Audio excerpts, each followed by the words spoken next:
was Gavaskar, the real master. Just like a wall, we couldn't know Gavaskar at all. Not at all. You know the West Indies couldn't know Gavaskar at all. Zoom is trying to fuck up with our podcast mojo. Just as we fuck? found it, rediscovered it. What the fuck was that? Anyway. Oh. So, okay, which form of torture did you pick this morning? Women or men? To be fair, I think the India men's game was much more entertaining. The India women's one was just tragic. We just got slaughtered. So the thing was, I mean, we got slaughtered in both, but the men's one was at least an entertaining slaughtering. the men's one just went on for a lot shorter than the women's one. So I picked that. But it was basically over like 3 balls in. Anyway. Pretty much. Welcome to the No Balls Cricket Podcast. This is episode 53. We're making progress. We're back in. By the way, please go watch episodes 51 and 52. We haven't been perfectly diligent in promoting those, but they are up there. Yeah, they are. And we actually will put up our clips and we're gonna put up all of that. Yeah, we're gonna put up everything a bit late, but that's just par for the course, I guess, at this point with us. Yeah. That's right. Anyway, on the show today, India getting battered in Australia. 5 ways to Sunday. Today is Sunday. And yeah, a bunch of other stuff to cover and a bunch of awards. For the first time, we have a literal bunch of No Balls awards. It's been a chaotic... It's been such a gap that we have to remind people what the original awards were. But anyway, we'll get there. And Ben Stokes will get a special mention in that. Oh, Ben Stokes, I don't even think he's getting an award. We're just going to rant about it. Anyway, I'm Siddhant Pradhan. That's Aditya Devrat. This episode is sponsored by Red Bull. You bastards can sponsor and coffee. 1 minute. Let me rant about Red Bull, then we'll go on. You bastards can fucking sponsor the cunts at the Habitat. So now you can sponsor me as well. Moving on.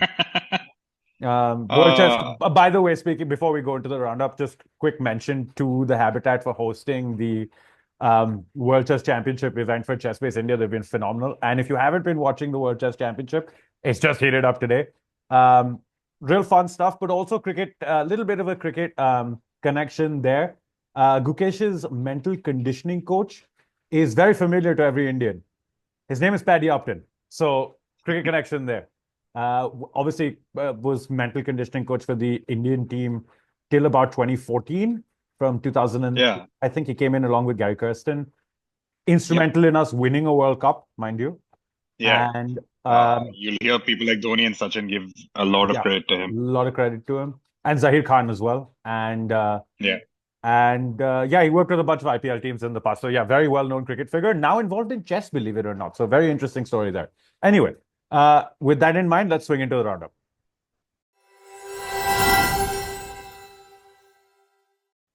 Yeah, there has been a decent amount of cricket going on all of a sudden.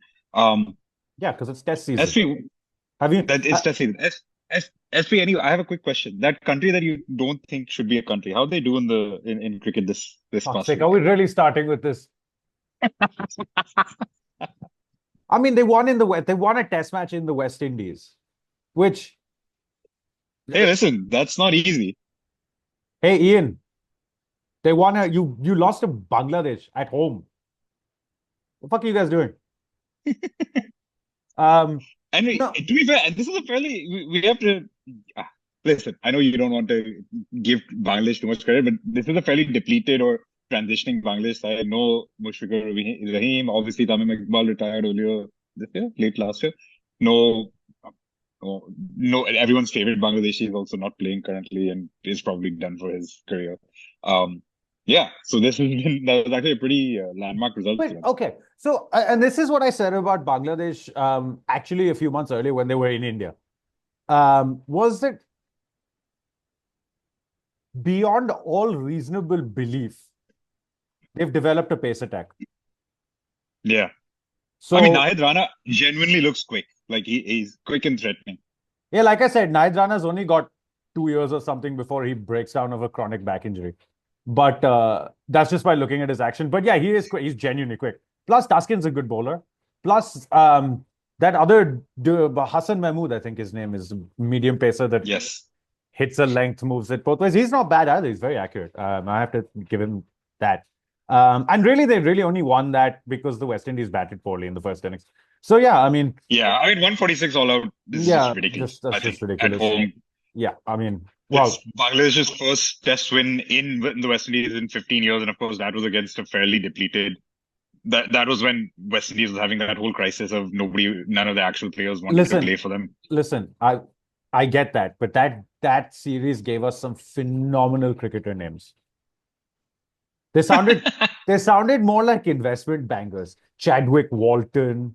Then there was Gavin Tongue, Gavin Tongue or something like that. Phenomenal names. Just go look that up. The scorecard gives you all kinds of crazy stuff. Anyway, was captained by Floyd Reefer, if I'm not mistaken. And I still think, out of everybody who's played Test cricket for the West Indies, his second Test match was the most undeserved Test match in the history of Test cricket. I stand by this. Obviously, it was fairly enforced by the whole crisis, but yes. But yeah, Bangladesh winning in the West Indies. Yeah. So that two-match series ended 1 apiece. The West Indies won the first game comfortably. I think in that first game, was it who's the ball? Somebody broke a record for like the third lowest economy rate ever in a Test match innings. It was something like 0.6 or something like that. Okay, you know what? Now that you brought this up, let me look it up. So you're talking about the first Test? Yeah, it was the first Test. It was one of the West Indies quicks. I can't remember who it was. First Test, no one's got a sub-1 economy rate. Oh, maybe that was in the second game. No, that was the first and the second game then. All right. Some on-the-fly fact-checking happening. Oh, Jaden Seals. All right. There we go. Yeah. Jaden Seals. That's the one. Thank you. 4 for 5 from 15 overs. 15.5 overs. Yeah, that's ridiculous. Yeah, that's ridiculous. I remember seeing that stat and I couldn't remember when it was. I thought it was the first game, but it turns out it's the second. Anyway. Moving on. Bazbolics. Dude, I mean, all right. Firstly, they won. They are 2-0 up. Okay. Actually, there are two things I want to say about this. Firstly, okay, England are now 2-0 up in New Zealand, which is a fairly. I think this is the first series win they've had there since I think 2008 or something like that. But also, what was that New Zealand result in India? Like, this the sequence here where they get thrashed in Sri Lanka, and soon after they are losing at home, getting whitewashed at home to England, and in between that they somehow win 3-0 in India. That has to be the biggest fluke in the history of cricket. They're a trash Test team, but they were playing against possibly the worst Test captain on earth at the moment. And we will get into that later. Yeah. That is honestly England beating New Zealand this handily in New Zealand. That's literally my only takeaway is how the fuck did India lose at home to that team? Yeah, because New Zealand have been terrible. They were bad in the first game and they got absolutely slaughtered in the second one. I mean, it wasn't even close. And I just have to say, by the way, did you watch that Harry Brook inning? Wow. He's phenomenal. He is phenomenal. I really do wish he'd made it to India earlier this year because I wanted to see him on those pitches against India's spinners and see how. There is still a bit of an element of him being a flat track-ish bully. Well, but he really struggled when those two turning pitches in Pakistan came about. But wow, I mean, that inning was just wow, man. Like the first innings 100 was unbelievable. And England then got, what did they get? 380 in like 60 or 70 odd overs. It was wild, the second innings. After they'd bundled New Zealand out. Also, Bryden Cass has the craziest statistic now. He has got a Test match 100, a hat-trick, and a 10-fer. All, I think he's the fastest ever to get those three in Test cricket in like 12 games. It's wild. Wait, Bryden Cass has a Test match 100? Yeah, I couldn't remember where, but he has a Test match 100. I'm very sure that's total. No, I'm sorry. Hang on. Bryden Cass's highest Test score is 33. I don't know what you're talking about. Oh, then that's a Bazbolic stat. I think you're confusing because it's Gus Atkinson who may have had 100 and he did get the hat trick. Oh, sorry. I met Gus Atkinson. Yeah, sorry, I'm confusing the two. Yes. Sorry. Gus Atkinson is the one who got the hat trick, and also I forgot he'd gotten 100. But yeah. Yeah. So Okay, wait, okay. all right. So now that you know now you know the right name. Say the stat again. Okay, so Gus Atkinson is the fastest ever in international cricket, in Test cricket, to get a century, a hat trick, and a 10-for. Oof. That's a That crazy is stat. wild. They have That is a crazy actually stat. found it. They've been looking because there's obviously been the whole James Anderson, Stuart Broad who replaces him, and they've been Yeah, cycling through fast bowlers. yeah. It's wild. The most famous example of this, I think, was Wasim Akram. Test match 100, 10-for, and Oh, obviously hat trick. of course, yeah. But he's like the epitome of that kind of statistic. Does Kumble is on this list for sure? No, he's not got a hat trick. The only Indian on that Kumble's list. never got a test. No. All right, of course, only because Kumble's not gotten a test hat trick. Bhaji and Pathan has. Correct. So Bhaji and Pathan have done it much, much later in their test careers. They do both have test hundreds. They do both have test And hundreds, and they both have 10-fers as well, and they have hat tricks. Yeah. But Bhaji's 100 and his hat trick was separated by like 9 years. Yeah. Which is wild. But anyway, so that's that statistic. It's a wild statistic. Believe me, check it out. Like, you have to see the names on that list. It is epic. Anyway, that's one. But Jesus Christ, that result just came like that 2-0 is out of the blue. And I heard Ian Smith on commentary, and he was saying they really, after winning in India, they can't be this bad. They really can't be this bad. But that's the thing. We were anyway, India at home, we predict them to whitewash pretty much everyone. And we predicted that against New Zealand, and it came as a shock. But New Zealand were bad in Sri Lanka before this and are bad now. They're not, they've generally not been a good test side in this cycle. I don't know how that series happened. That series happened because we had a bad captain on bad pitches and we batted really badly. But anyway, that's a whole other conversation, which we will get into in our main segment. Before we have to round up one last test series, which is South Africa and Sri Lanka. South Africa, of course, won the first test handily after bowling them out for 46. No, sorry, 42. 42. Beg pardon, 42. 46 was us. 46 was us. It looked on day one. For part of day one, it looked like Sri Lanka would be competitive because they had bowled out South Africa for like whatever it was, 150, 130 or whatever it was. And of course, they show up with 42 all out. And then from there, it was pretty smooth sailing for South Africa. The second test is going on right now. Day 4 just ended. And I'm assuming by the time you guys actually see this episode, you'll know who's won. But Sri Lanka still have an outside chance of winning. They need 143 more runs in their last innings heading into day 5 with 5 wickets in hand. So they maybe could pull off one of the tunnels like the last tour of South Africa. Oh, another heist incoming. Ooh, that'd be tasty, wouldn't it? Maybe. But yeah, that's that. By the way, before we move on, I just have to say one thing. This has to be one of the craziest years for like sub 100 totals. Yeah. And remember, it started off with South Africa getting bundled out for 56 or whatever it was in Cape Town. Thanks to was that the Shardul Thakur game? Or am I misremembering? No, that wasn't the Shardul Thakur game. That was Mukesh Kumar. Did he get 4 or 5 in the inning? I can't remember how many, but it was Mukesh Kumar on an absolute green mamba. Yeah. Anyway, typical South African green mamba, and yeah, it was like all over the shop. Anyway, that's literally how we have started this year of Test cricket. It's just gone on from there. We got the 46, the 42. I can recall 2 or 3 others, but anyway. And then of course next year we'll have England coming to Australia. That might be interesting. Here's a prediction. Actually, here's my joke prediction. We can get 1 year later. We can get a serious prediction. My joke prediction for that is England are going to find a way to have like a 10 and over economy rate. 10 and over run rate while getting bowled out for 50. Wow. 50 all out in 5 overs. 5 overs.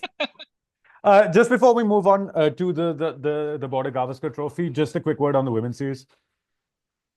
Yeah, I mean, look, Australia have been unbeatable in most forms of cricket for a while. Obviously, we saw in the T20 World Cup, they did get shocked. India just have been abject in this series. They've not been close. They usually tend to play Australia at least competitively. That's not been the case. Today's game as well. I mean, it's honestly shocking that they got to within 122 runs. But hey, Elise Perry with another century, Georgia Vole with a century. They dominated the Indian bowling. It was just like no one had any answers. So Elise Perry's actually completed a very unique record today. She's the first women's international cricketer to go past 7,000 international runs and 300 international wickets. And there's only men on that list, and then there's Elise Perry. That's interesting. That's okay. Wait, hang on. A bunch of all-rounders. I'm trying to think which Sachin has 300 international wickets, doesn't he? No, actually, it wasn't Tendulkar. I mean, it's a bunch of all-rounders and Sana Jayasuriya, and then Elise Perry. I mean, I really should be calling him an all-rounder. The man had 300 bloody ODI wickets. It's wild.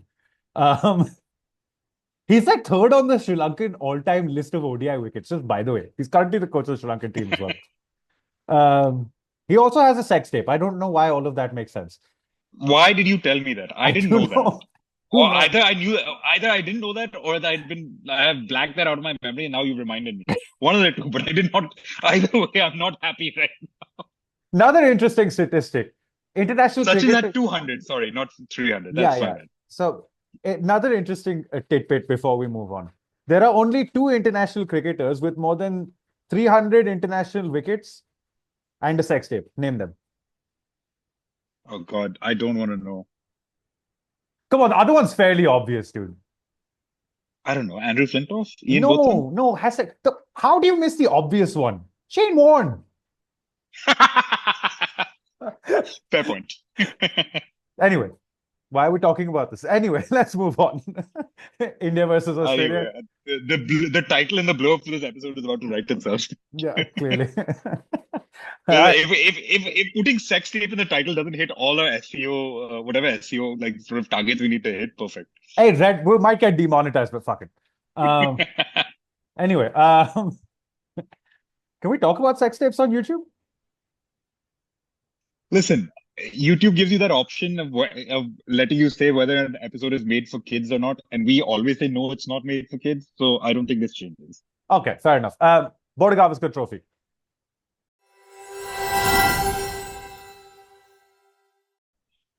Definitely not made for kids. Yeah, definitely. To the point where, but wait, hang on. To the point where someone we both love very dearly as an Indian player has been very offended by being told "fuck off, cunt." But I mean, what the fuck was that, dude?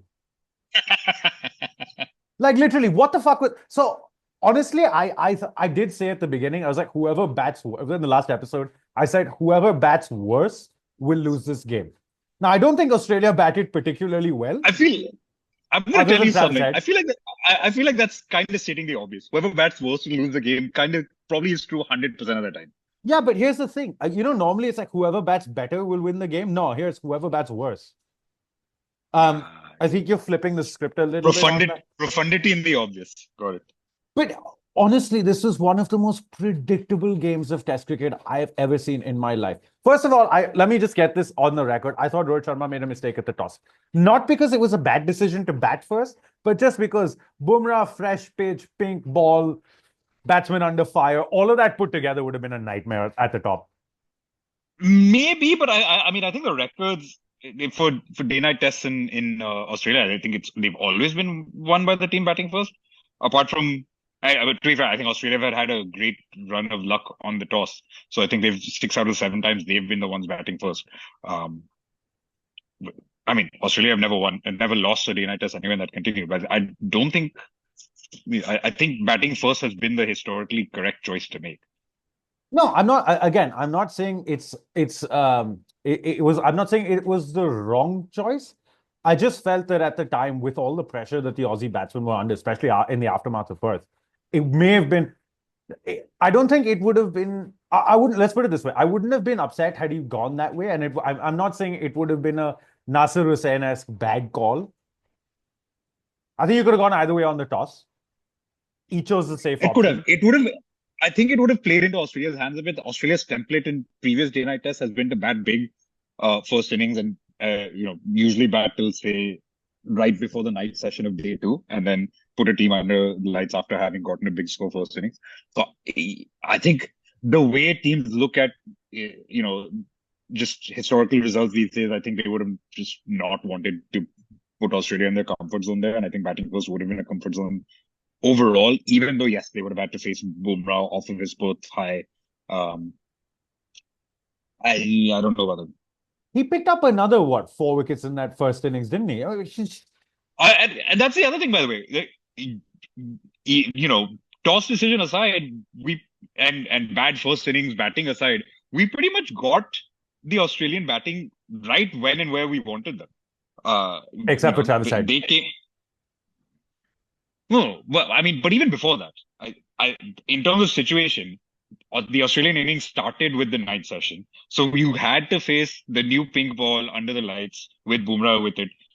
The timing actually, it could have been very much a repeat of first, where India had a below par score of 150 plus, or I mean, that time it was just 150, this time it was 180. And then, the bowlers come back and bowl Australia out cheaply.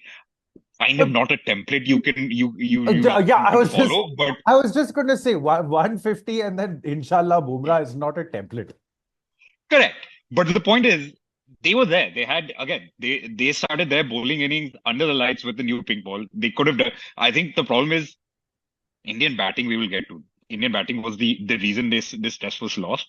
Yeah. But Indian bowling was also not great. Look, outside of Bumrah, I think Siraj in particular struggled with his lines and his lengths, and so did Harshit Rana and Reddy on that first evening. And there was a crazy stat that came out that said that Manas and McSweeney were the two that were batting for most of that session. They left about half or more, about 60% of the deliveries that they faced, which meant none of them were hitting the stumps. Yeah. And that was a big turnaround from Perth, where Australia's bowlers weren't hitting the stumps consistently, and India's were much more so. Yeah. I get the argument for India's bowling not being up to par, but I don't think it was much like Australia in the second innings in Perth, where you don't say they bowled particularly badly, but it just wasn't happening. It's just one of those days where it doesn't happen sometimes for the bowlers, and you take it as it comes. It's not, again, like I said, Manas and McSweeney didn't exactly get away. They were very circumspect that first evening. And it was only really on the second day when Travis Head came in that Australia started to really get off. They were circumspect, but they also weren't threatened. You said it yourself. The amount of times they were able to leave the ball because just the lines were off for pretty. And even Bumrah was a little under par actually. I mean, he didn't threaten the stumps as much, and that's usually been Bumrah's strength throughout his career. There's an interesting thing I was reading. So obviously that day-night practice match in Canberra was curtailed, and they only got instead of 2 days, they got 1 day. But the lesson India took from that was that the pink ball responded more when you hit a good length. And so we keep thinking, hey, you need to bowl fuller. And I think Australia did bowl slightly fuller in their first inning. But you finish your point, then I'll get into it. Yeah. So India's thinking was that you need to hit on a pitch on a good length. So in that day-night, in that first session, that first night session on day one, India bowled, I think 104 of their first 198 deliveries landed in that good length area. It's just only 15% of those were in line with the stumps. So yes, their plan, they bowled to their plan in terms of length. They just got their lines completely wrong. And that's everyone. If only 15% are hitting, that's not just Bumrah's doing great and everyone else isn't. Bumrah's also messed up a little bit there. So I have two little tidbits. One from international cricket and one from personal experience, actually having played with the pink ball quite a lot. And both are along similar lines, where I always thought that genuine swing bowlers, a la Stark, do much better with the pink ball because it does swing more. And the whole wobble ball nonsense, I guess it works as well. But this wasn't a wicket that was offering a lot of lateral movement, or nowhere near as much as Perth, for example. Yeah. But I also thought that, traditional, like a swing bowler, someone in the mold of Bumrah, if he really tried to start to get it going, could have been a real threat under the lights, particularly much like Stark was on the first day. I mean, he bowled fantastically well, Mitchell Stark, on that first morning. Yeah. But a large part of his success also is the fact that he gets that really late swing and he bowls it off a generally full length. And the funny thing is, I've experienced much of the same while playing with the pink ball because I am naturally a swing bowler. And I know that even after 10, 15 overs in a T20 game, it goes. Like the ball goes. Yeah. Jenny, I've come on 10th over and I've got the hoop in. Like it goes. It genuinely And the interesting thing is, by the way, obviously much slower pace, but you know. Yeah. Yeah, if you're bowling 140 Ks, you and I would not be on a podcast together. Exactly. No, the interesting thing is India actually got again, we're still talking about day one, that night session. India actually got a degree more swing than Australia did in the morning and day session or day and afternoon session. Yeah, they actually swung the ball more. They just had much less control. I think that also probably has to do with the fact that Australia played much more pink ball cricket and play it every season, and India don't. Yeah. And so just not used to recalibrating the lines and lengths. Possibly. Also, can you pan your laptop down a bit so it doesn't look like you're a fucking bobblehead? There we go. Now it looks like there's a human being and not just a floating munchkin. Anyway. Okay. Yeah, no, I see your point with the pink ball and the practice that they've had. And I'm honestly, what has struck me in this game more than anything is I am amazed, absolutely amazed at how little day-night test cricket we have. There was a moment on the second day where Head got his 100 and it's packed, yeah, like 50. The second day, I think, was the largest ever test match crowd at the Adelaide Oval. It was something like 54,000. And day one was already the largest day, crowd, day one and was, day two. Yeah, day two topped that. And there was a moment and Head got his 100, like, as an advert for day-night cricket, you could not get a better silhouette than this. Hometown batsman, sun setting, 50,000 people in, lights switched on. It was wild. It was like the perfect advert for this. Yeah. You know? I wonder if India's think tank, both in terms of batting and then, the powers that be above the actual team selectors in the world, because the pink ball tests that have happened in India have been very, very short. And even this was 2 days in the session. But I mean, we remember the Ahmedabad test versus England.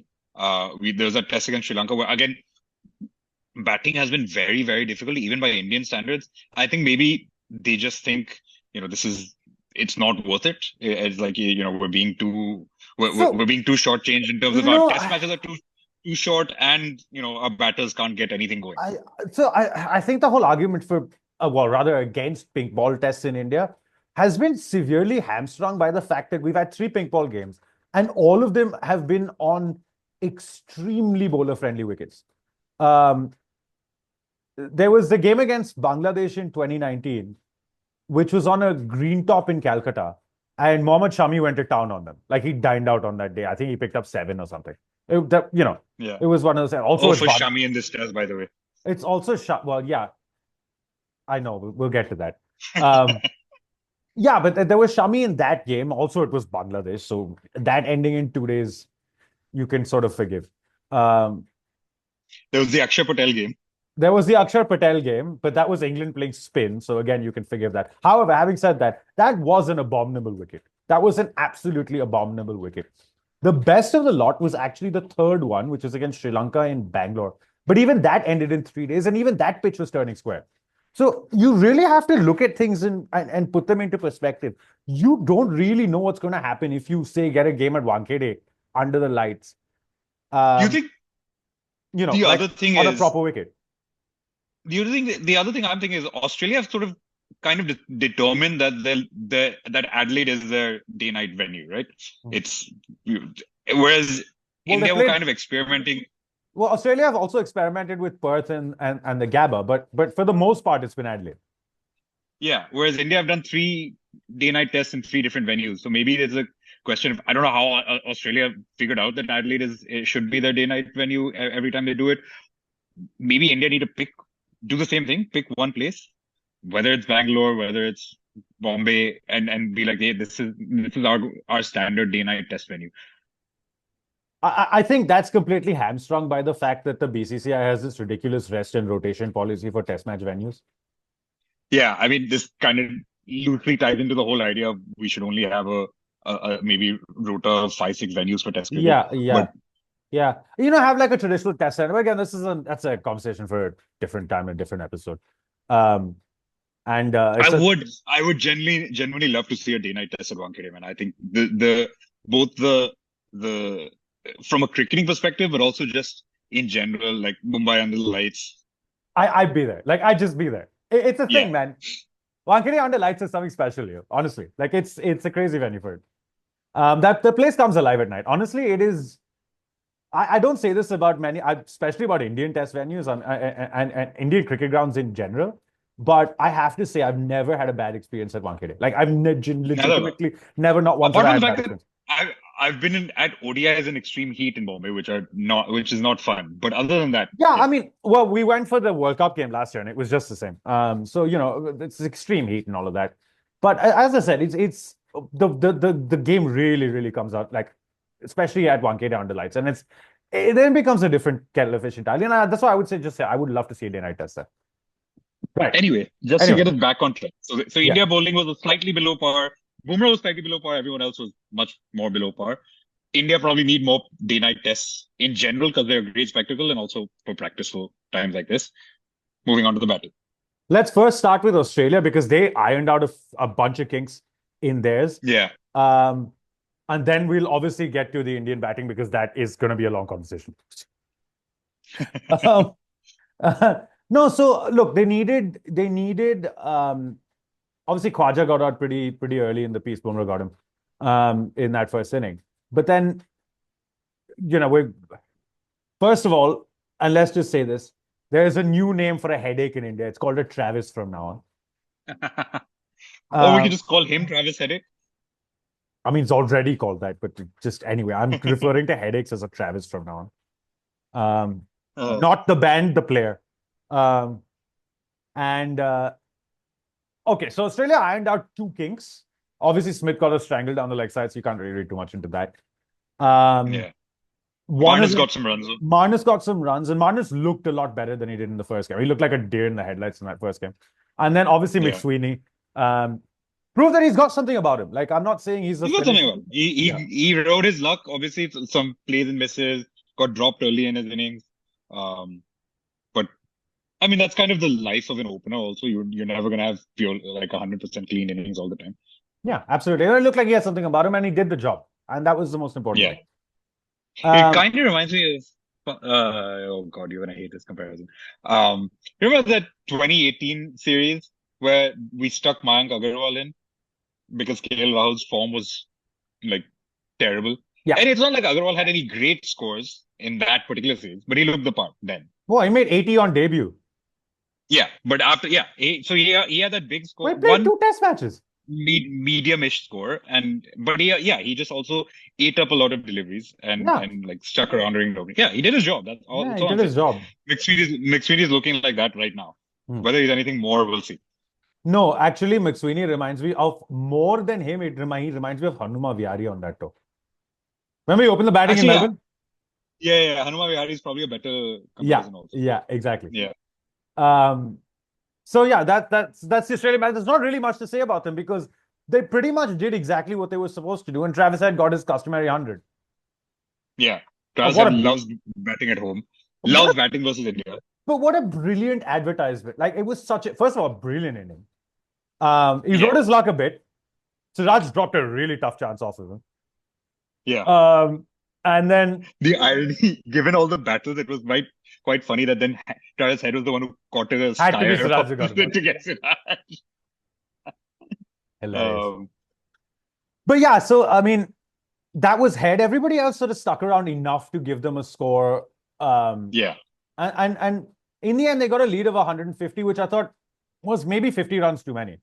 From the bowling perspective. It was literally all down to the Head innings because India. For all their warts, for the fact that Harshit Rana couldn't stay in control, Siraj until that last session also couldn't stay in control of his bowling. They didn't let any of the batters get away. Marnus got a 50, but not a big score. Everyone else was out for under 50, so I think they actually kept everyone quiet apart from that. Apart from Head, but also there was some strange captaincy at times. I mean, first of all, on that second morning, not bowling Jasprit Bumrah for more than a 4-over spell. And And it was like he bowled a 7 over spell the night before and then came back and bowled 2 more overs. So I get it. You're trying to, and there's very little gap between tests from here on out for the rest of the tour. But still, like 4 overs in a session is kind of crazy. No, but also there was so Ashwin didn't come on for long periods as well. And then I was wondering, well, what the fuck is he playing for? So, isn't he meant to bowl? Like, what is he, like a specialist number 9 or something? It's just bizarre. But also there was this one moment, and this sort of summed up Rohit Sharma's captaincy over the last 2 months. Ashwin came on, I think it was about his second or third over, and Manas wasn't looking to hit out or anything like that. But there was a long on. So all he has to do is nudge the ball down the ground, get off strike. Yep. Why the fuck was there a long on? No clue why there was a long on there. You know, and I'm just like, but that's not how you build pressure. And believe me, from experience, I don't mind being hit for boundaries as a bowler because you're still bowling at the same batsman. You can get him out next ball. Yeah. If you give the man a single. Case in point, Travis had hit Ashwin for a 6 and then top edge to sweep the very next ball. That's the Siraj Skyer that we're talking about. Yeah, so that's what I'm saying. Like it's honestly the most frustrating thing is when a man on strike, and especially when there's a left-right combination because it messes with your lines in your head. It's the most annoying thing. They just easy single down the ground, take it and go. No, man, I want to bowl at the same guy. I'm going to try and get him out. Exactly. Yeah. And also, and it's both things, right? Because it also makes the batsman so much more comfortable when you just have an easy way to get off strike and get your run sticking. Absolutely. Like, I get if you get hit for 2 or 3 boundaries in an over. That doesn't happen very often. Yeah. But just in general, you know, like it's really annoying. So that was the one piece. Now we can get to the Indian batting. Oh, no, hang on. There is another bit of captaincy thing I need to say about Rohit Sharma and that. Bowl bouncers at Travis head. Bowl at head's fucking head. There was a tweet. I'm sorry. There is a like. It's not okay. Travis, it's not like he's some shocking player of short ball bowling. After all, he's Australian. But he's not comfortable against short ball versus any other compared to any other length. And again, last World Test Championship final, India waited till he was on 80 or 90 or something before they finally started testing him with the short ball. They bowled 4 bounces at him this entire inning. Like, come on, start. This is where I hate to say this. I cannot believe that this next phrase is about to come out of my mouth. But this is where I have to give England some credit. They do this shit. They will, like, if nothing else is working, they play on batters' egos by going to a short ball attack even when you think it makes no sense. And it works. Checks notes from World Test Championship final. Rohit Sharma has different plan. Puts notes away. Anyway. Yeah, okay. So yeah, the bad cat, it's just strange at times what was going on. And even when Head edged it, there was no first slip. Why the fuck wasn't there first slip? Yeah, I think Pant should have done better with that particular chance. He didn't even go for it. I'm not. But I don't know why there was. But why was there no first slip? I don't know why there was a gap between him and Rohit. I think Pant should have taken that. I think Pant should have gone for it and taken it. Yeah, agreed. But we've always said this about Pant. While his keeping's improved by leaps and bounds, I mean, since he first came onto the scene, and he's basically the best option for a wicketkeeper back in world cricket at the moment. I don't think. Yeah, there's nothing about his keeping now that I'm thinking, oh shit, he's costing us. Yeah. So like, but that particular one, and obviously the McSweeney chance on the first night. That was, I mean, it was a tougher catch, but he should have gotten. Before we go on to the Indian batting, and I just want to finish off on the Travis Head bit by sharing one tweet with everybody. While you're looking for this tweet, never mind. I'll put it up here. It is the it's the one where DSP Siraj finally catches Travis Head, and then the tweet reads, "Indian police हमेशा crime होने के बाद active होती है." While we're talking about Pant, by the way, I shared this stat with you during the match. But Pant keeping to Bumrah has 8 drops in 42 attempts, and against all other pacers, this is across formats, 10 drops in 132 attempts. So apparently, Bumrah is that tough to face for even not just for batters, but for the keeper as well. For the star keeper. Wild. Right. Time to move on to our main thing now. What the fuck was that bat, bro? Okay, this batting lineup is washed. First of all, let's start with the obvious man who should not be at the top of the order. I knew it was a bad idea. I knew it was a bad idea to begin with. I think India got carried away by the fact that they had that great partnership in Perth.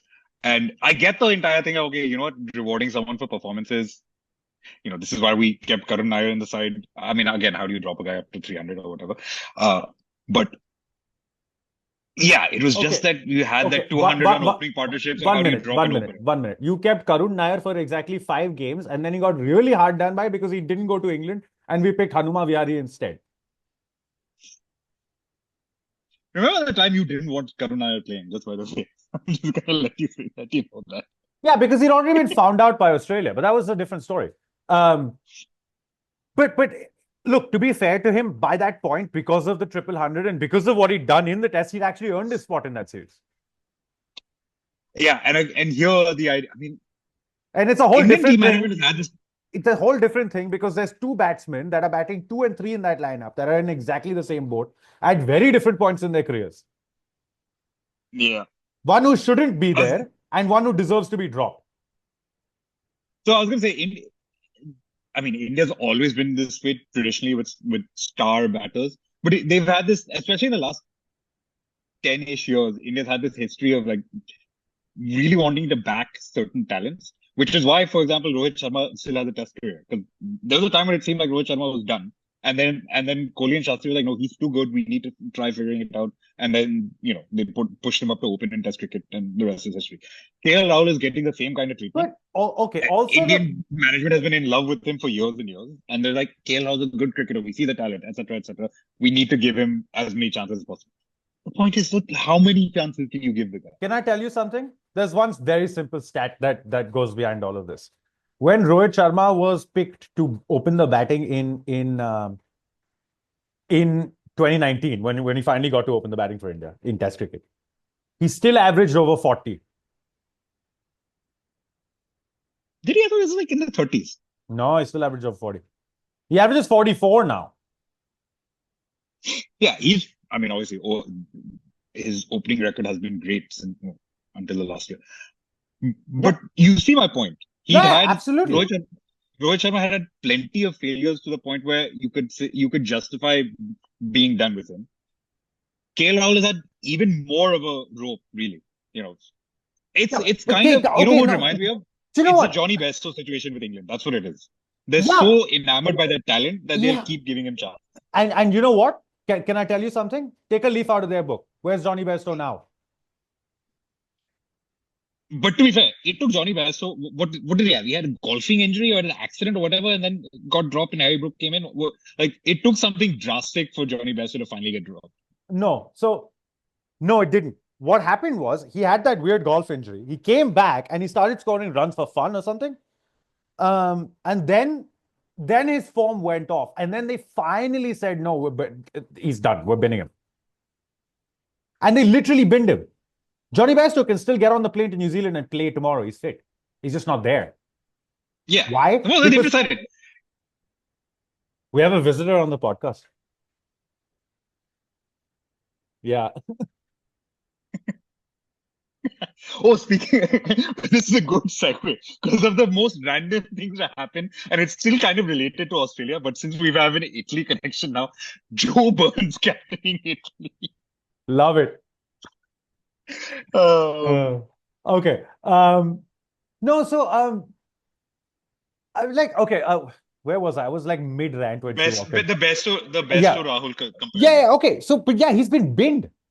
He's literally been. They dropped him. Can we do the same thing? So here's the deal. Now. Obviously, KL Rahul had that second innings, first test, 70 odd.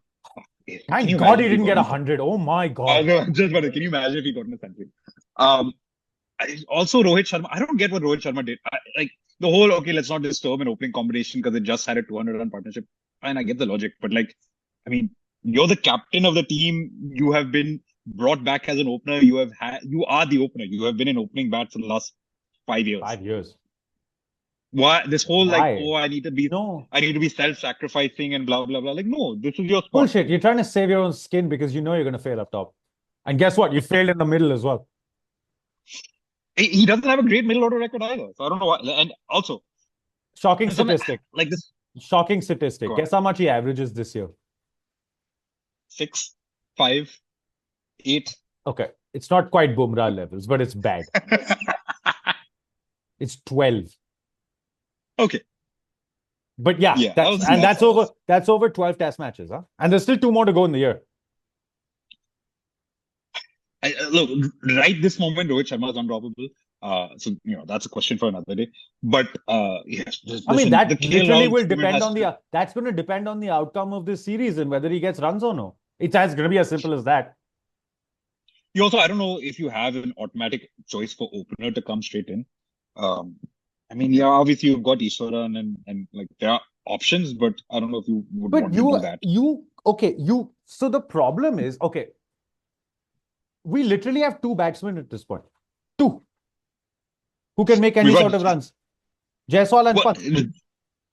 That's it. I will say I really like the look of Nitish Kumar Reddy. Yeah, Nitish Reddy looks good. And it was funny, we predicted that as well. We called that. We predicted so many things that happened in this game. We called Stark being good. We called Reddy being a decent enough bat that he could play 7. We called the fact that they were probably going to drop Washington and play Ashwin. Washi for Ashwin, yeah. And yeah, it's an entirely predictable game. That's what I keep saying about it. Here's the deal. I gave you one radical solution. Here's my other one. What if you moved Reddy up to like 6 and just drop Rahul entirely? And you can put in another all-rounder or just more batting cover. The crazy thing here, the crazy idea here would be have Jadeja at 7 and Reddy at 6. That's funny because Jadeja's actually been one of our best bats the last few years. Exactly. That would make a lot of sense, actually, to be fair. Reddy at 6, Jadeja, or Jadeja at 6, Reddy at 7. You could even do that. You could bin Rahul entirely and do that. But also... The only problem is... I know the bowling doesn't really need to matter because it's like they're not... I don't know what they're going to do with 2 spinners ever in Australia. But like if you still have 4 quicks, if counting Reddy, you can figure... You can rotate. Yeah, you'll figure out your... Absolutely. But also, can I ask a better question? There's a bloke sitting there in the dressing sheds that made 100 2 games ago. Why is he in the dressing sheds and not playing for you? I thought Sarfraz Khan had done enough to get in to be nailed on for the 11. It was just the whole Rahul is the incumbent nonsense. But now Rohit Sharma is the incumbent, isn't he? Rohit Sharma has to go back to the top of the order. Rohit Sharma has regardless of whether he succeeds or not, he has to go back to the top of the order. But Rahul should be dropped. Rahul should be dropped. Shubman Gill's not far away either. You can't keep getting starts and getting out the way you are. Also, I mean, that stat where from pace, he averages 8 against balls that are hitting the stumps. I mean, how do you test batsmen? You can't handle anything straight or in swinging. Like big front pad. Him and Rohit Sharma have that in common.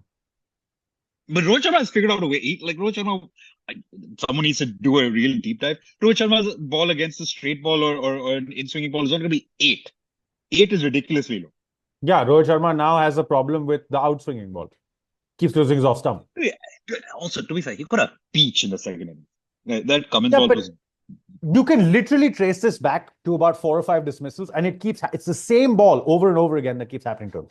So, beyond a point, it's not about whether it's a peach or not. It's probably...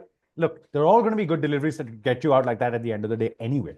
Right? Yeah. So, if it's an isolated incident, like the ball, say, Pat Cummins bowled to Joe Root 2019 Ashes for 2019? Or 20? Was it the last Ashes series? I can't remember.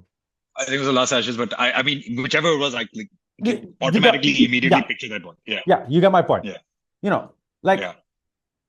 That's the only instance I can remember of Joe Root getting out like that. The other ones I'm thinking is Ishant Sharma to Alistair Cook or Ashwin to Alistair Cook were like they're absolute beautiful balls. Yeah, But absolutely. you can see the setups. Yeah, you can see the setup with that. And that's the thing. And that's a worrying sign. And the fact that he's averaging only 12 in the year. It's a bad Yeah, year. at age 37, most people don't survive that, man. Kohli's got recent form thanks to the 100 in the last test. He also has been slumping for a while, but he's just picked up enough runs recently that he probably can carry on. But Kohli's gotten into Rohit Sharma, some really bad habits over the last few years since the slump has started. he's done this. The whole chasing balls outside off. Yeah. I mean, again, he got a good ball from Boland. I don't know how he got out to that particular Stark ball.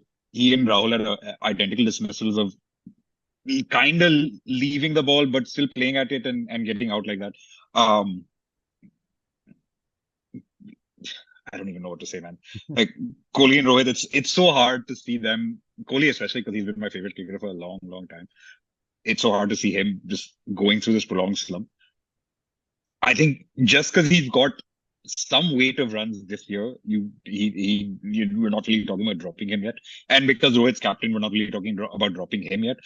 But yeah, you need them to stand up. Yeah, absolutely. But maybe Kohli should have been chasing something else, not balls outside the off stump. Here it is. Do you wanna elaborate? I don't need to. You can see it on your screen. Listen, what is this whole thing about Kohli bottled Elise Perry? When was Kohli and Elise Perry ever a thing? I'm saying, he's chasing the wrong thing, or he chased the wrong thing. He settled for Anushka. Listen, Kohli and Anushka Sharma are a great couple. I'm just tossing that. Also, this idea, I know that's a joke tweet, but this idea that Kohli and Elise Perry would then somehow produce some amazing cricketer, I don't think it really works that way. No, they would have produced an amazing footballer. I do want to see what happens if Stark and Alyssa Healy's kid play cricket or play any kind of sports. I will follow that very interesting. I mean, that's some supernatural. I mean, it's also a little, because of course, Alyssa Healy being Ian Healy's daughter. Ian Healy's niece. Sorry, Ian Healy's niece.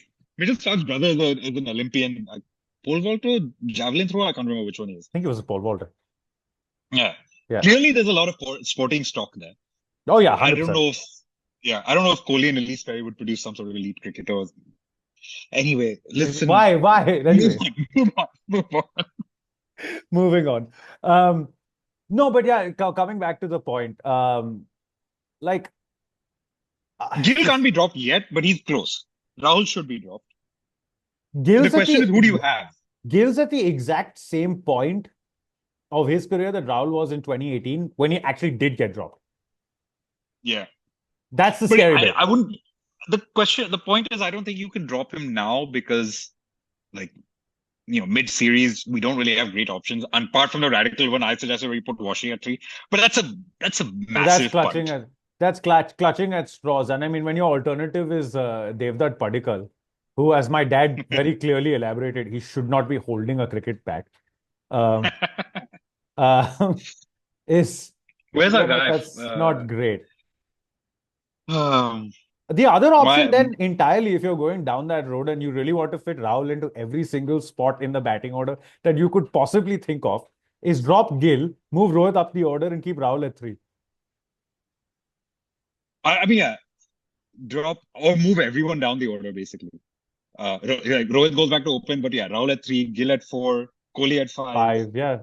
But it's a lot of window dressing at that point. No. To just say, you're already clutching at straws. And funnily enough, the Perth test seems like a one-off because we saw this exact same thing happen against New Zealand. Yeah. It's also Perth test, the difference there is, Gill wasn't playing, so we didn't have more recent data on him to say, hey, he's not in really we're getting past the point of no return for him.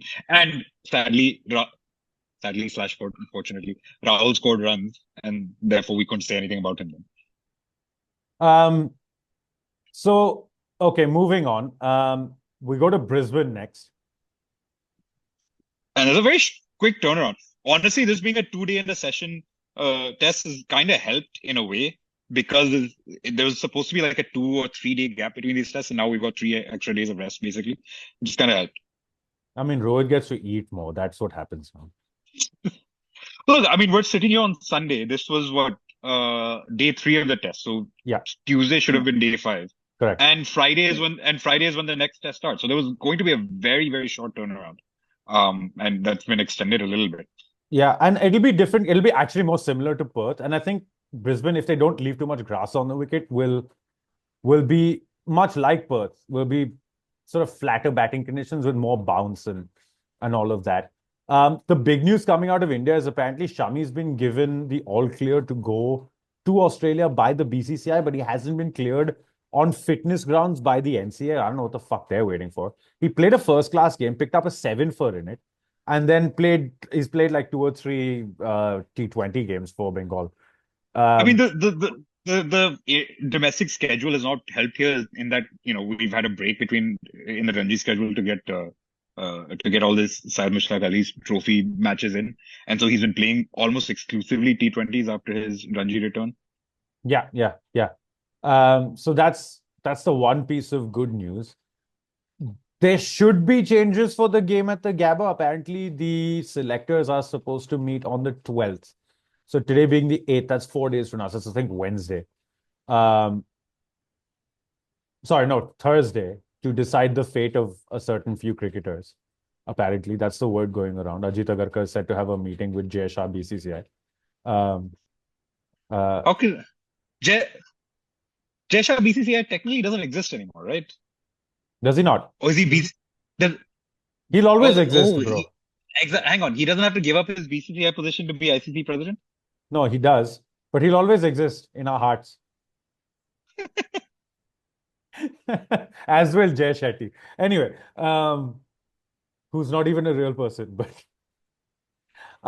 so they're supposed to have a meeting for that. Do you foresee changes? Oh, so there is I just realized, so there is someone who has been officially, at least, is Jay Shah's replacement at the BCCI. So technically, Jay Shah's BCCI does not exist anymore. We all know he's the one calling the shots, but yeah, officially he doesn't exist anymore. But like I said, he exists in our hearts. Anyway, you know what? We're 2 test matches into this series, and I'm absolutely stunned at the fact that Akashdeep hasn't played either of them. I think he comes in for Harshit Rana next test. I think, look, I know you and I differ now on Harshit Rana. I don't like the way he was selected but after the fact, I thought he bowled okay in Perth. Not great at all in Adelaide. But also his failings were very much the failings of anyone who's on their first tour of Australia. Getting seduced by the swing and the bounce. Look, he's got something about him. We know that. He bowls the hard length.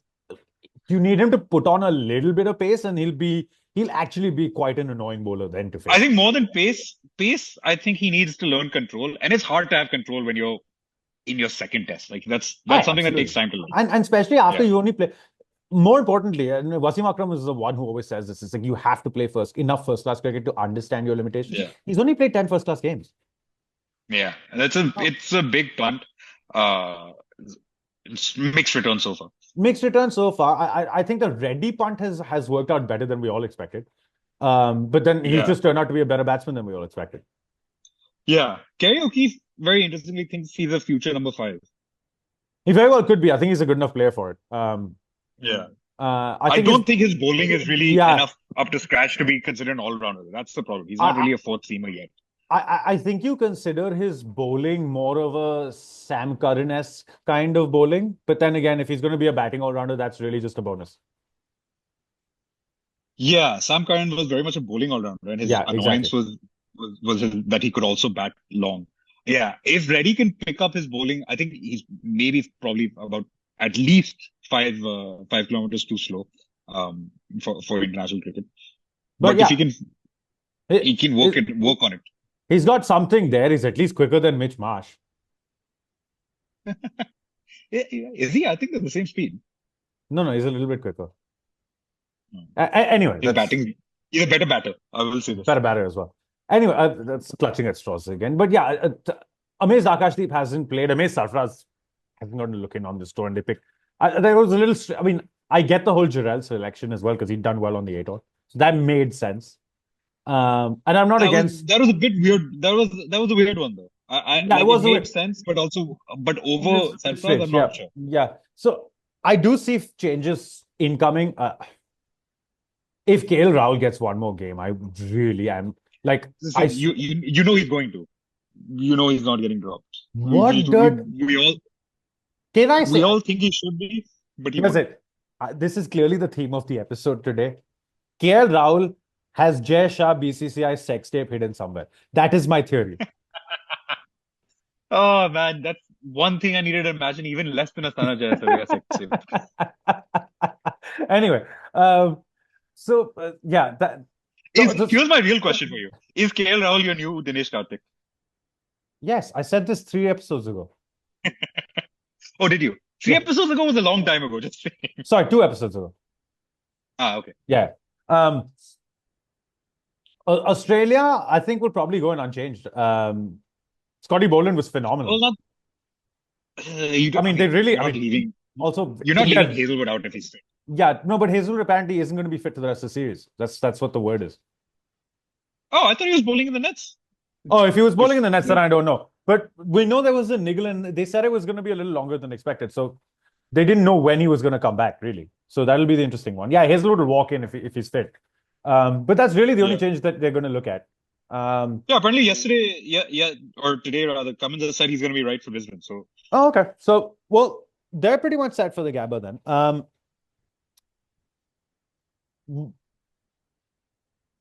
Do you know what? After watching this game, I'm just like, every fear I had about going into Perth has come true. Yeah. I mean, and I predicted this loss. You were actually quite bullish going into this game. But I don't think we're winning. Because you know why? Because I'm an eternal optimist, and I swear to God, I thought Inshallah Bumrah would have worked again. Listen, Bumrah has been even though I don't think he was at his best in this match, but he has been phenomenal. Even to be not at your best and then still get a fairly cheap 4-4 and look so much head and shoulders above the rest of your bowling attack. Yeah, absolutely. Okay, predictions.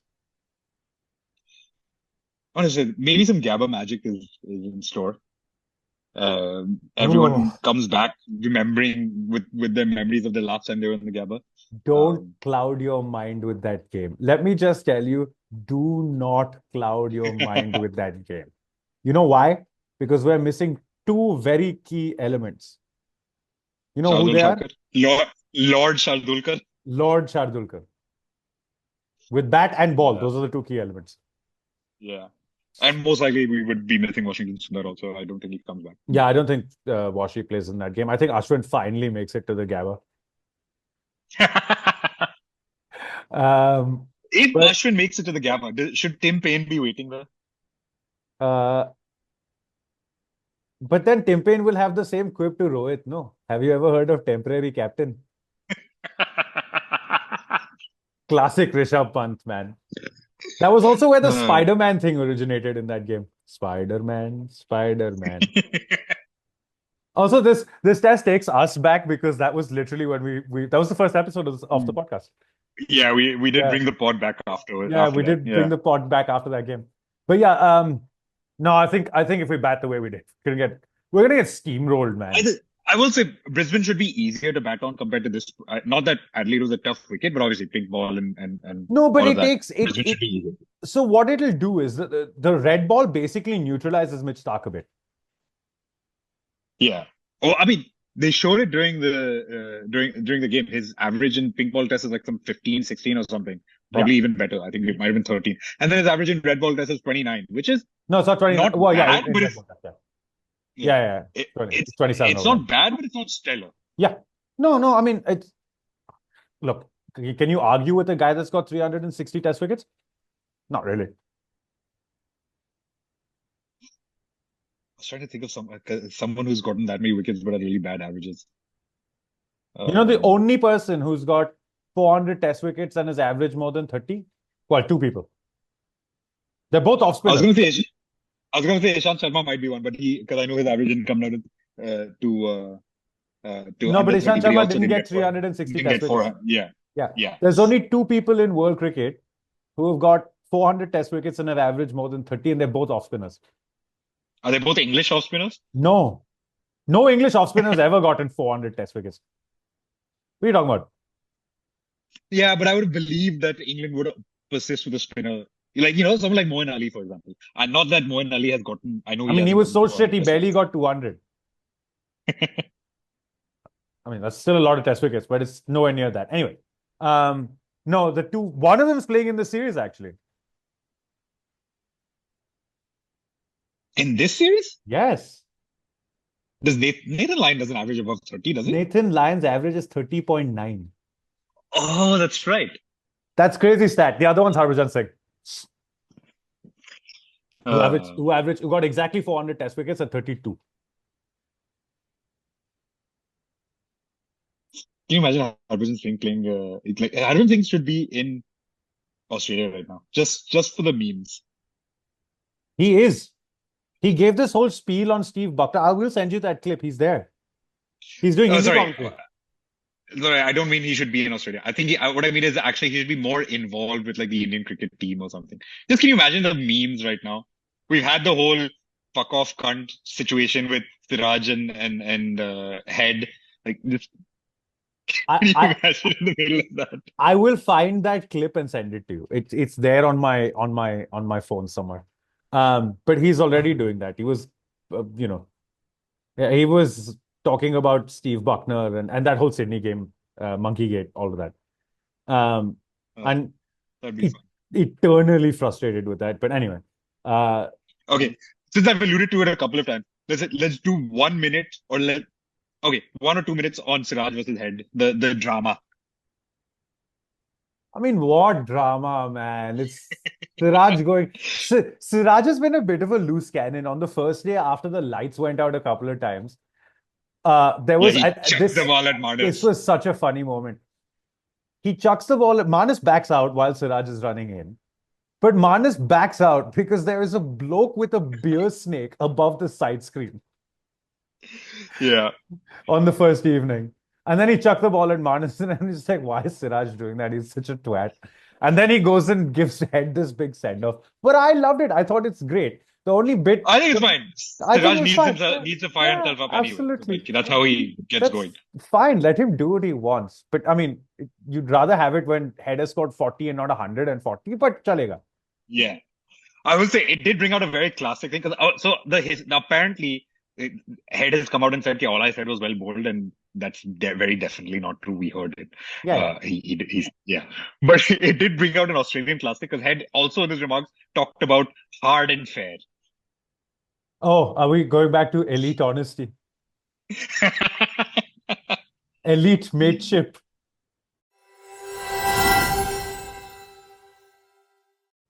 And with that said, it is now time for my favorite segment of the evening. And we legit have a lot of them. It is the No Balls Cricket Awards. Take it away. So, I don't know how many people remember this. The whole point of the No Balls Awards was to give awards to people who take wickets off of no balls. That was the reason our podcast came into existence. Was not Dhananjaya De Silva. Who was it? Dilruwan Pereira. Dilruwan Pereira. We even did a little tribute to him when he retired. See? Yes, we did. And of course, those things don't come around that often. But somehow, in this past week, they came around 3 times. Ish. Definitely twice. So, firstly, to Bryden Cars. Number 1 to Bryden Cars, and then followed exactly 15 minutes later by Scott Boland. Yep. Both taking wickets off of no balls. Literally, yeah. It's crazy that this happened within 15 minutes of each other. Yeah, that's wild. I wanted to crack a premature joke, but I couldn't think of anything. Anyway. We also technically have to give on to Mitch Stark as well, because he did get a wicket given off a no ball. It would have been overturned because Rohit Sharma had edged it. Yeah, I mean, Rohit Sharma can't find the middle of the bat, so edging it was a saving grace. Sorry, had to get that in there. Yeah. And there's also a special No Balls award for the Bison, now turned Bhais. Mitch Mas. Okay. Sorry, for anybody who's not from India, Bhaise is a buffalo. Um, uh, And then we get what? Stokes gets his own special yeah, segment right yes, now, but or? we'll get to Stokes in a second. Hank, but let's get these two out the way. There was one more no ball in the New Zealand England game. Also, I can't remember who it was, but it wins an award as well. And a Bhaise award for Mitch Marsh for not reviewing despite not hitting the ball. Well done. Kudos. Walking. Can you imagine? It's so un-Australian to walk anyway. Like it's literally he probably should have his passport revoked just for walking to begin with. But he walked when he hadn't hit it. Actually, KL did the same thing except Boland had bowled a no ball. So bizarre. Anyway. Walks when he didn't hit it. Can you imagine? I wish Stuart Broad would commentate. Oh my God, Stuart Broad would have lynched them. Stewie, we need you. By the way, apparently, here's the big news coming out of England, and this should be Stuart Broad has literally got his own train now. They are called the Nighthawk. Got his own train? What does that even mean? So I think it's like a southeastern. set of train. No. There is a train service somewhere in England. I'll find the article. Actual train. Yes. I will find the article and put it up. I'm looking this up right now. It is called the Nighthawk. Oh, okay. So it's Vauxhall Station. So it's right outside the Oval. It's right outside the Oval. It's called the Nighthawk. Crazy. So I mean, we don't need to give Stuart Broad an award. He's already got the No Balls Cricket Lifetime. He's also got a fucking train named after him. He doesn't need an award from us. Yeah, he's got an award from the British government. So whatever. Yeah. Anyway. Southwestern's fleet, not Southeastern, by the way. Oh, sorry, Southwestern. Okay. Also, England is too small to have a Southwest and Southeast. It's all South. Whatever. I live. We're both from the north of England, so it's good. Special mention here to BCCIA for officially getting Pakistan. We don't know this actually. We don't know officially, but apparently now Pakistan has agreed to a hybrid model for the Champions Trophy, and to be fair, they've done a good thing in response. They said it should be a hybrid model for all ICC events that India also hosts, all ICC events. So even if India is hosting, but we will do it. So the reason we haven't had an episode 3 of that is because we don't really have much of an update. So no one's agreed to it. Yeah, we don't have an official one yet. Yeah, we don't have an official one yet at this point, and there's no more chaos around it. Yeah, we just have Mufa and Johns telling us things, and we take it to be true. Yeah. Anyway. So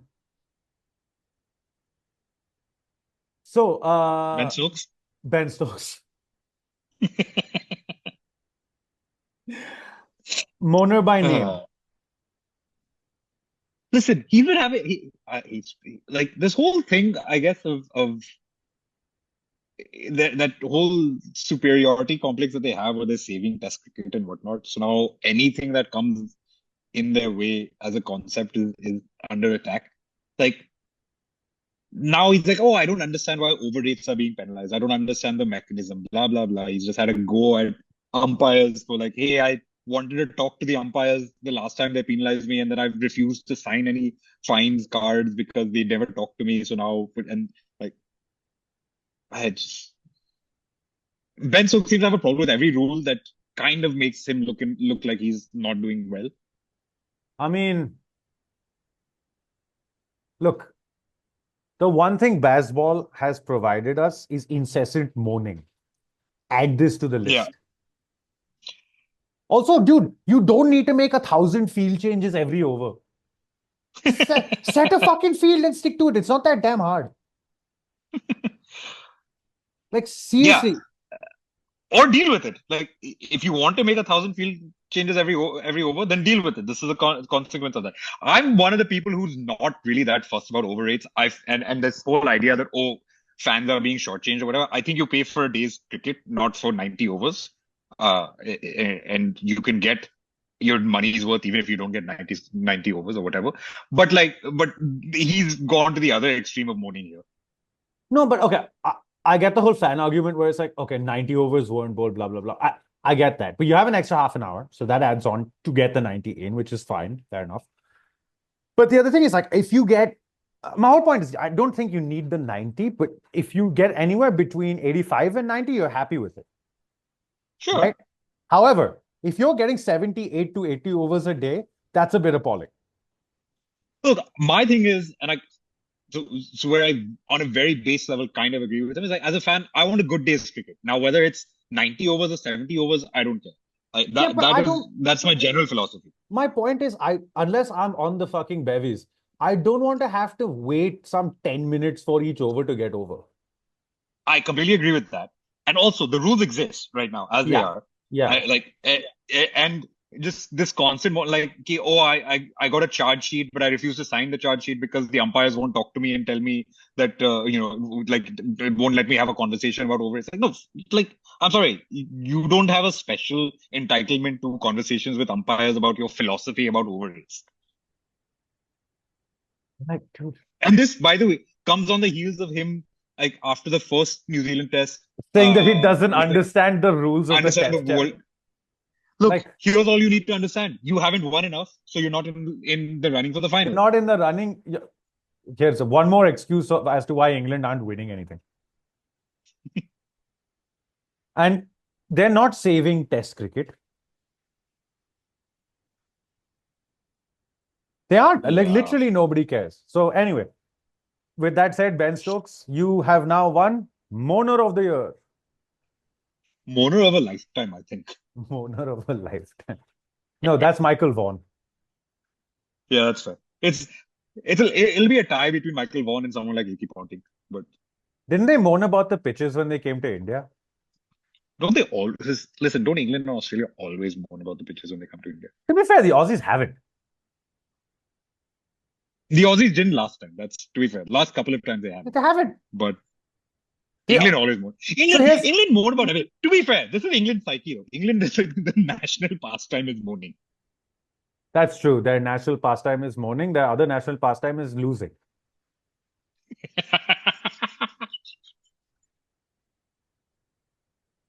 Oh man, that is the line of the century. And on that very happy note, it is time to end. Thank you very much for watching. Have a good one. It was Gavaskar, the real master, just like a wall.